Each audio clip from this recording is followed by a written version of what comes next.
What makes a hero? According to philosopher and scholar Joseph Campbell, a hero is an archetypal figure who takes a journey from his or her ordinary world, goes out on an adventure, through a decisive crisis wins a victory, then returns home transformed with gained wisdom to offer others. This podcast explores real people, real stories, and the pivotal moments that changed the course of their lives forever. I always say this thing in my posts, and that's, you're amazing, you're awesome, you're worth it. There's only one you in this world. You're not a part of any type of assembly line, and you're not a part of any type of mass production, but you're fearfully and wonderfully and uniquely made. So there's things in this world that only you can change, okay? And those changes that you want to see, be them first, so you can go out in the world and make those changes. I had the privilege of recording my first in-person episode with the amazing Janice Freeman. Some people get more than their fair share of challenges, and Janice is one of them. With the odds stacked against her, she could have been crushed, but instead, she busted through the weight of misfortune and suffering and has become a voice of empowerment and hope for so many. May you also be empowered by the triumphant journey of this amazing superhero. I'm Belinda Lambs, and this is The Moment When.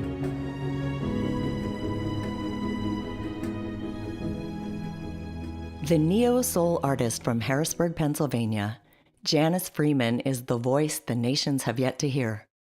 The soulfulness and round sounds of her vocal range are memorable, as proven with her trek on the 13th season of The Voice, in which she finished in the top 11. Her new single, You, was released in February of last year, and she's currently working on a studio project due to release next year. Okay, so Janice, how do we know each other? We know each other through music. I met your amazing husband, and I met you. You're amazing just as much as he is amazing. Through the Unstoppable Gala. And that's where it all began with us. Yeah, my sister had hired you for that gig. Yes. And she hired Jeff, my husband, to be the MD. Yes. And you came here and rehearsed to our home/studio. I totally forgot. Yeah, in that room. Yeah. I mean, about Robin, that's how I met, you know. That's I right. totally forgot. Yeah. Absolutely, Robin, she's amazing. Yeah, so Robin was producing that event, I guess. Yeah, and so she hired you and brought you over here, and I had to go do something, and Jeff texted me, he said, "Get home right now. You have to hear her sing." And I had not heard you yet because I missed the season of The Voice that you were on. Wow, yes. I did not know that horrible. piece of information that Jeff texted you and said, "Get here now." He said, "Oh my gosh." OMG. And we hear a lot of phenomenal singers. So he was just completely blown away. He's like, "You got to get home. Make sure you're here before she leaves." Well, I'm absolutely honored. I mean, just from the moment that I came here with Robin, met her here for the rehearsal, it's just something about even the atmosphere of this home, of your place, you know, it just, you guys are amazing. Thanks. So I'm so glad I met you. Thanks, me too. And then we had like a really sweet connection over. We cried. We cried. You cried and we cried. I cried. I'm just gonna tell on myself. I definitely cried. It was just, you know what? When you meet people who don't have any connection as far as history, but have gone through certain things and have experienced certain things on the same level, we didn't never have to know each other physically before that day. I feel like I've known you guys forever, and I don't remember a time before that. So I just appreciate your struggle because it kind of related to the struggle that I had gone through or was going through or is going through. And it just makes you might as well be related. We're sisters. Yeah, fellowship in suffering. Yes, right? yes. It's a absolutely. weird, strange thing, but it bonds. Yeah. It bonds the best of people. And I believe that it is a great place for healing. Sad to say that most people don't get to that place because they don't want to share it. They're not transparent about it. But it is amazing when you can be transparent about your fight and things that you have experienced, because it will help other people. It definitely helped me. Well, let's find out. Let's find out. Okay. So what was your ordinary world like before you got pulled into your big journey? So I grew up in Harrisburg, Pennsylvania. I have known struggle since I could remember. I dealt with a lot of abuse, a lot of sexual abuse, physical abuse. So as a result, I dealt with a lot of the other abuses, so mental, emotional, all that type of things. I did not grow up with my father. I didn't meet my father till I was 10 years old. So my mother raised all of us. My mom had 7 children, and she raised us all on her own. So I was always the independent type. I had to be the independent type. I am a twin, and I had 3 younger siblings, so I kind of, was the big sister to them. I was right smack dab in the middle. It just was kind of on your own. My mom she had to work so much. She's just like, don't ever bring the police back to the house, like, please be safe. But I grew up in an abusive home, not by her, her husband. I kind of had to grow up quickly, in the sense of a lot of my innocence was taken away. But I was always the athletic type. I was about school. I'm so glad I had school. So I was straight A student, and we just moved around a lot. We had to.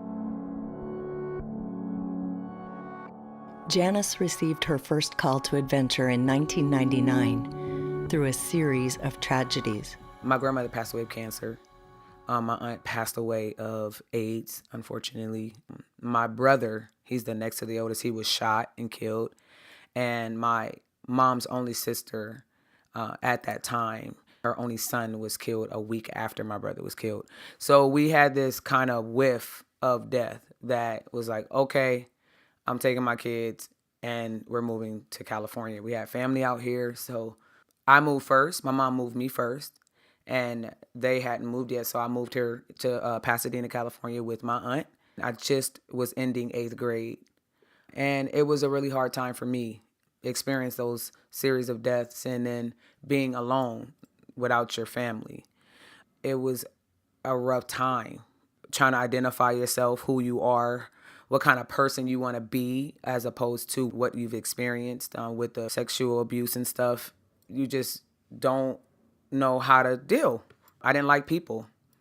I did not trust them because they didn't prove that for me. I hit rock bottom once I got out here. I didn't want to live.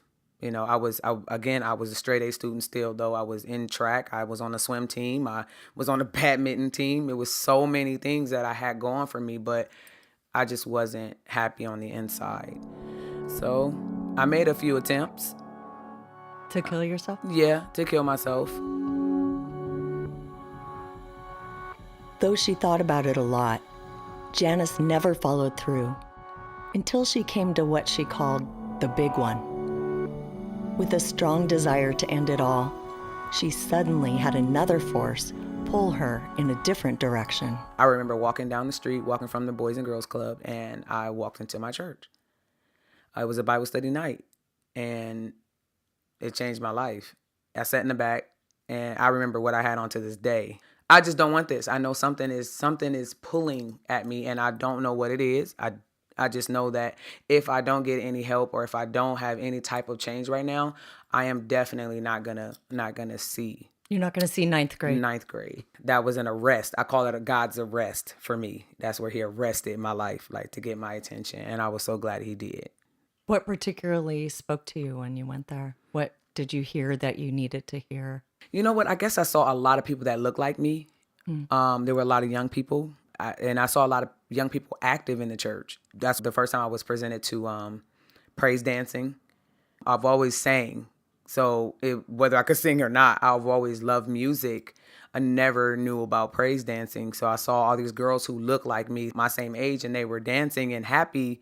Okay, maybe I could be a part of this. So it was really the music. It was always the music for me that caught my attention, and that's where that journey started. I'm Belinda Lambs, and this is The Moment When. Today we're talking with Janice Freeman about the drowning pain that pulled her under and the lifeline of hope that safely brought her to shore. Her story continues. Janice became a part of that church. She immersed herself into praise dancing and felt like she had a family. In the meantime, her mom finally moved out to California and settled in Claremont. Janice moved from Pasadena to live with her mom, though continued her commitment to the church, taking 2.5 to 3 hour bus rides after school for rehearsals. Things were so much better. And then she got another call. Boom. Middle of 9th grade, I caught meningococcal meningitis.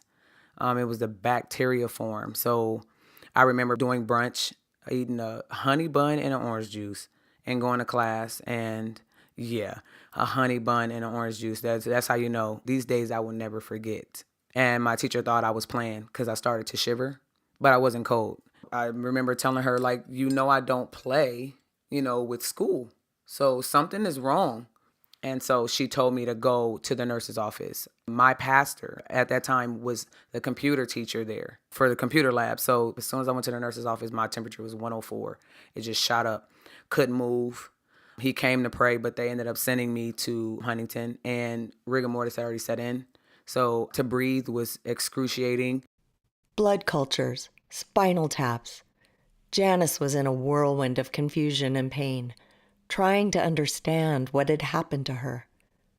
The doctors put her in isolation and gave her mom about 4 weeks to arrange her funeral. How could this be happening after all that she had already been through? She decided to take it up with God. You said that I will never feel pain anymore. I can't feel this pain anymore. I can't do this anymore.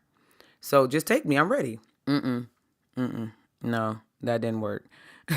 I remember this nurse coming in. They were trying to draw blood, and I have really bad veins, so this nurse could not get a line. They sent in a specialist, and the specialist knew about God. The cartoon Joseph, King of Dreams was on TV. Again, these memorable moments. She's like, "Do you know about Joseph?" And I'm like, "No, but I'm so glad a cartoon is on." Again, I'm 14 years old. I'm still a kid. She's like, "Well, he's in the Bible." She's trying to find my vein, and she ended up getting the first try, though.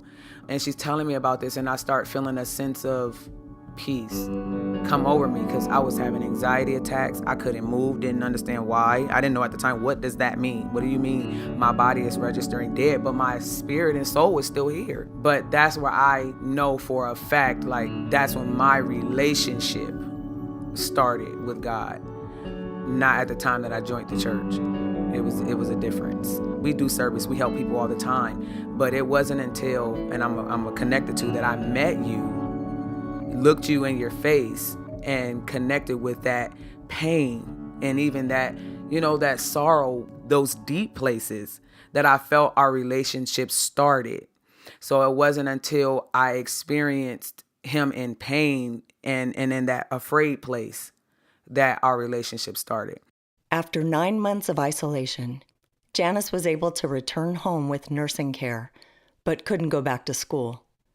Her body slowly healed until finally she was well enough to re-enter her normal life. I just dove right back into church. I ended up being praise and worship leader, part of this group that we were a part of called MIG. We were singing and dancing. We ended up going to Japan with Ron Brown. He was a saxophonist. And we did a song with him. So he ended up taking us to Japan. So we were able to see that and coming back. And then the mess just started. In the hero's journey, the hero encounters tests, allies, and enemies. Janice had already had plenty of each. And now she met up with more. When you experience betrayal in places that are supposed to be a place of refuge for you, it's no joke. Besides the illnesses that I was going through, when I was 21, I had gotten married. He was one of the youth ministers in the church, and Hannah's father. He was really abusive. I mean, beat the dog crap out of me, okay? But it was after I gotten pregnant. So Hannah was 2 weeks old, and I couldn't take it anymore. That was the last time we literally fought, and I was holding her, like literally. Fortunately, but unfortunately, I had a divorce. And here I am, single parent mother with this baby, newborn baby. I don't know what to do. And my life is now here again in shambles. Not just with that, I got really sick after I had Hannah, and they found cancer. I ended up having cervical cancer, and I was diagnosed with lupus, which I currently live with today while dealing with this abusive divorce type situation. Again, still part of the church though. And nobody knew that I was dealing with sexual abuse in the church. And the pastor, including his son, was sexually harassing me and molesting me and those type of things. So I could no longer sit. And the only reason I stay so long, one, when I'm loyal, I'm loyal. I don't blame the church for what a person did. And I thank God for that, because a lot of people don't make that separation. They make the body of Christ suffer because of what people, individuals do. I ain't gonna say that that was my view at first, but it was really hard, to sit there. But I did have to make a decision to leave, because I could no longer sit there and accept what somebody is saying but not living it. How do you expect me to live what you're saying and you aren't living what you're saying? Mm-hmm. And I'm supposed to deal with this hurt? No. So I had to resign. And I just hated, I hated church. I hated singing. I stopped singing for a long time. I didn't want anything associated to, or anything that had to do. I was like, God, I love you, but nobody better not ask me to join, come visit, nothing. I don't do no church plays, nothing. The moment when is a key turning point in the journey. For Janice, it came as a penetrating awareness that she couldn't continue to live this way any longer. I had this beautiful little baby growing up, and how can I be her mommy, and teach her the right things and have her pay for my bitterness or things that I won't let go or my unforgiveness? I don't want that for her.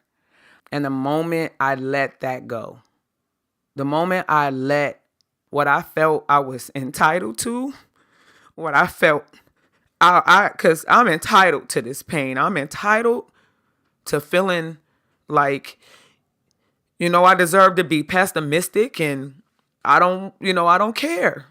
Once I let that go, everything started to flourish. I mean, I met my husband, who is amazing. I started singing again. Gigs started coming. My household was happy, you know what I mean? And I found a church finally, because I trusted them enough to even walk through the door. I think if nobody gets anything else from this entire interview, conversation, if you let go of everything you are actually entitled to feeling, that peace that you're looking for, that wholeness can really be, people think that holding on to that is like you're giving them a pass. Whether that's giving them a pass or not, you're still allowing them to take from you.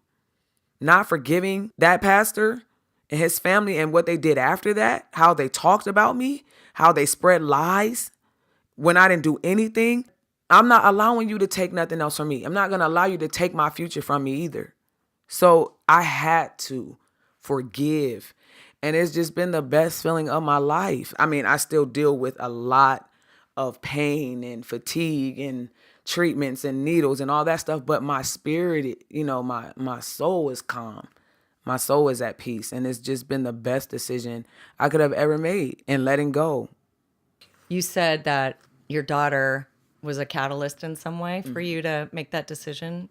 Oh, yeah. What really brought you to that point? I get that you had an awareness, but was it suddenly you understood that you needed to let go, or was it over time, or how did it happen? It was over time. I just kept getting sicker and sicker. The hospital stays went from a week to 3 months. I was fighting colon diseases. I mean, it almost took my life on several occasions.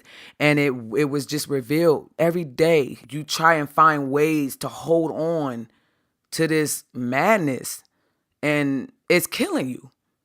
I forgot what that quote or where it came from, but it's like drinking poison and expecting the other person to die first or something. Mm-hmm.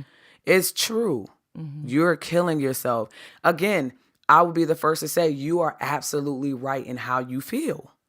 I was innocent. I was a kid. Yeah, it's a justified position. It's justified, but let it go. Let it go. Let God deal with them how he see fit or needs to deal with them, and allow him to bless your life and allow these things like love to come back in. I was in toxic relationships. Like, it was ridiculous, just feeling like that's all I was worth receiving and even giving. And that was terrible, because I'm worth it. I'm worthy of love as well as giving and receiving. And I have purpose on this earth, not just for people to use. No, but So to make a difference. What helped you understand that? It's just almost like you just maturing. It's a process. The more I exercise my relationship with God and just sitting down and allowing him to truly get those hurtful places, every day started to get a little brighter. You know what I mean? I would write songs and just talk about it. And it just seemed like I woke up as this person.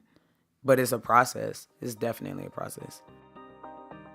You can listen to more amazing episodes on soulorganizer.com. We are supported by listeners who enjoy and believe in this work. This episode, we're offering a special promotion for new subscribers. For the first 10 people who commit to $10 a month or more, you'll receive a free Janice Freeman t-shirt. All you have to do is become a patron of the podcast. Just go to patreon.com/Belinda Lambs. Remember, this offer is for the first 10 people who subscribe. You can find the link in the show notes. Today we're exploring how holding bitterness causes destruction and how letting go brings restoration with my guest, Janice Freeman. Even though there were plenty of tests and enemies on her journey, Janice also had allies right beside her. I love my support system. It's small, but it's so great. My mother, again, my daughter, just sometimes I know God used her because she would literally just walk in my room. She was little and be like, Mom, I just love you. Let me just lay here and hold you. And I'm just like, who are you? I knew, though, that she is my saving grace. When I met my husband, and he's just been, oh, man, the life that I have and the illness is something that people don't understand. For him not to understand it because he doesn't experience it, he is amazing at helping me get through it. And now my church. But it's really that small core of family that just has helped me and helped me ride it through. Just as diamonds are formed under tremendous pressure, this hero was formed through all her pain and struggles. There's nothing I can't accomplish now that I know that, now that I actually live that, knowing my worth. But it brought on everything else. People think like it's an outside to an inside job. It's an inside to an outside job. And when you change and accept things and actually work them through, you start to attract that. I started feeling better. I started attracting better. I met you guys. I was on The Voice. I found myself sitting in rooms with people that I would have never thought I would be sitting in. The favor that's shown on my life, period. I couldn't have attracted that if I would have stayed where I was at. So stayed in the poison drinking. Baby, listen, think about it. I'm waiting for them to die. I'm waiting for them to die, and I'm just like, come on. It really, you really have to let go. And I know that's the hardest thing to do. It is the hardest thing to do. Things you don't understand, pain you feel, especially when those people aren't sorry. Oh, I was like, you mean to tell me I might not get an apology? Yeah, you might not. And you need to be okay with that and move on with your life. So whether you get it or not, it don't matter. It don't matter. You move on and you soar and you be that example. Don't worry about anything else. It's those type things that we just don't even realize that are our greatest assets. It's just been amazing since then. The hero's journey isn't complete until the hero returns home with the elixir to offer others. I'm bringing back experience. I always say this thing in my posts, and that's, you're amazing, you're awesome, you're worth it. There's only one you in this world. You're not a part of any type of assembly line, and you're not a part of any type of mass production, but you're fearfully and wonderfully and uniquely made. So there's things in this world that only you can change, okay? And those changes that you want to see, be them first, so you can go out in the world and make those changes. I feel like I'm bringing life for people to choose life. And here you have an example of it. People that you can relate to. I don't like when people come to me and be like, oh, I understand. No, you don't. No, you don't. It's a difference of empathy and sympathy. There's a difference. So don't come to me with certain things about saying you understand and you ain't been through nothing that I've experienced. So for the simple fact that, which one I'm like, okay, God, thank you that I went through so much, but I can come really from experience so you can relate and be like, okay, well, she came out of it, so can I. She's dealing with it, so can I. How can I do that? Well, let's do this together. I may not have the answers to everything, and I probably never will, but I do know that I can walk with you through this. You know what I mean? And we'll figure it out as we go. So I just feel like hope, like true hope, and just love and freedom, like just liberty. Like, let's be free. I guess it just boils down to that. That's how I give back, through my voice, through my music, and through my life. Being an example, that's the best thing I can give. And you do. Thank you. You're a warrior, right? You rose out of the ashes and you've Thank you. constituted yourself into this powerhouse. And I'm sure you always were, but you got pummeled so early. Yeah. I'm grateful for it because it really made me who I am. Like, Right. It literally did. And Yeah. I'm powerful because I was weak. You know what I mean? I feel like you have to experience the opposites to appreciate strength. I know about joy. People were like, why do you smile in pain? Well, because there was a time where I couldn't. There was a time where I couldn't move my fingers. I couldn't hold a cup. I was literally shattering everything because my motors, it just would drop. I remember I couldn't go to the restroom on my own. I remember I couldn't blink without it being painful. I remember my sight was going away. I remember not being able to get out of bed. I remember not being able to sweep the floor. Just something that simple of walking outside the door and the sun not put sores all over my skin. I remember a time, and it may happen again every now and then. But the fact that today it hasn't, it's a good day.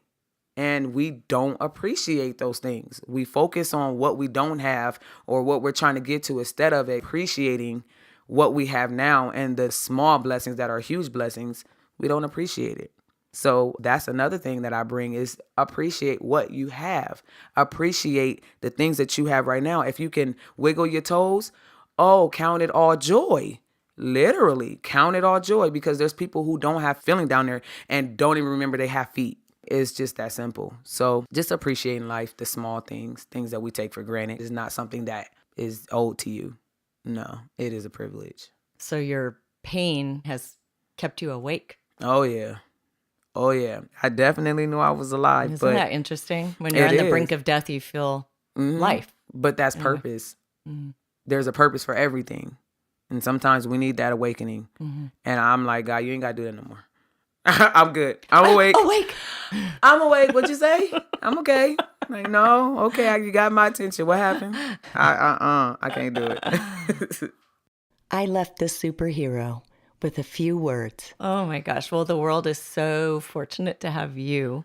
Thank you. Living and giving your voice in so many different ways, like this way. And yes. Your singing voice is unreal, and your spirit is powerful and beautiful. Thank you. Pristine. And I'm so grateful that you were willing to do this and share your heart. Thank you for having me. I'm just so glad we finally got to do it. I know, right?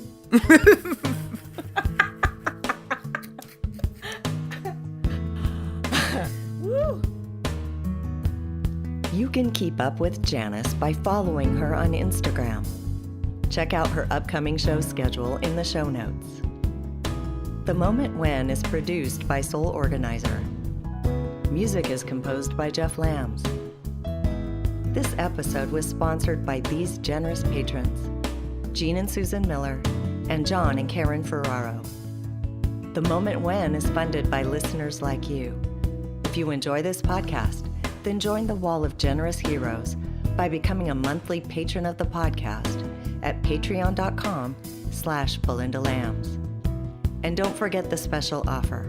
The first 10 new subscribers who commit to $10 a month or more will receive a free Janice Freeman t-shirt. You can find the links in the show notes.